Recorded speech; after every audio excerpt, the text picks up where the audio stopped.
What is the problem behind the market? The answer is debt began to implode in 2008. Here's the picture of the total dollar-denominated debt.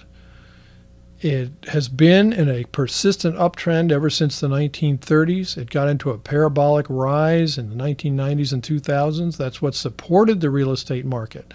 That's what supported the stock boom. All these new dollars in terms of IOUs. It reversed in 2008. It's had a slight recovery here in the bear market rally portion. The rate of change, of course, went below zero when it was trending lower. It has popped a little bit above zero recently. But this trend is exhausted, and I think we started a new bear market when all those markets hit an all-time high. Real estate in 2006, stocks in 2007, and commodities in 2008. If truly we have turned the corner in debt, then the subtitle of Conquer the Crash, which is about a deflationary depression, is already upon us. Now, what is the major component of this line? It's mortgages.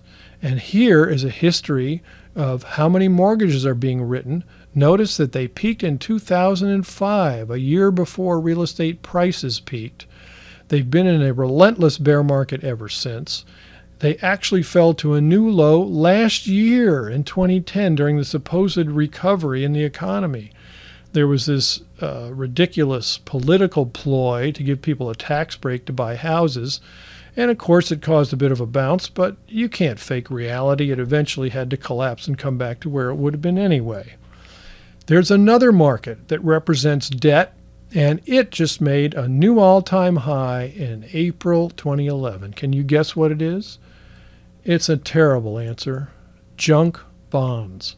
We showed you this chart in October 2010. We showed the all-time low yield, which is another way of saying the all-time high price, in 2005. We showed what a debacle occurred into the panic of late 2008 when rates on junk bonds went all the way to 25%. And look, remember all that optimism we showed you on the stock market?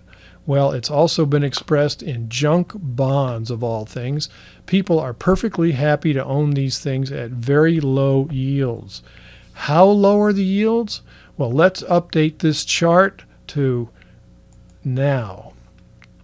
In April, junk bonds reached a new all-time high price, a new all-time low in yield of 7.1%, taking out the optimism of 2005. This is just like all those market participants, advisors, and money managers and so on reaching peak optimism in this bear market rally. The same thing happened to people who were buying junk bonds. They were so convinced by the economists, thank you very much, that we were in a new recovery that was going to last years that they felt safe, and frankly, they still feel safe going into junk bonds. We have seen the beginning, I think, of another decline very much like this one, except with a big difference. This one is going to infinity because junk bond prices are going to go to zero.